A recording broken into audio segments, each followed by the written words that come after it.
Laging tanong sa akin to, paano kung nawala ka na, may sino na mag-inherit ng mga iwan mo? Genuine question lang. Kasi nga, di ba, wala kami anak ni Dudong, wala akong anak, kasi Dudong wala rin naman siyang anak. Tapos, kayod marino pa ako, tapos si Dudong kayod marino din siya. So, kanino nga ba mapupunta yung mapag-iiwanan namin? Actually, Mima, yung tinatrabaho namin ngayon is para sa amin talaga, yung para live our life to the fullest yun, hanggang pagtanda namin. Ngayon, syempre, halimbawa, may labis talaga. Hindi namin naubos na tsugi na kami.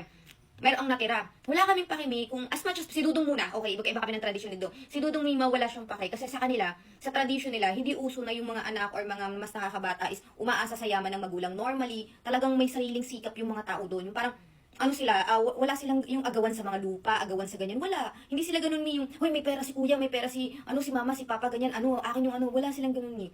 Pansin ko hindi ko lang alam, pero kala Dudong wala silang ganun. Kasi kita ko tong condo sa Pilipinas. Dati pa yon, sabi ko, nung hindi pa kami masyadong close dito. Sabi sa kanina mapupunta yung condo mo, ganyan, dami-dami mong bili dito, tapos ganyan, di mo rin naman madadala doon, para pag sabi niya, wala, nagamit ko na rin naman siya, okay na yung satisfied na ako doon. Kung kanino man siya mapunta, wala na akong pake, as long as napakinabangan ko na siya nung buhay ako. Ngayon, kung naglabis, di, kung kanino na lang, parang ganun din ako.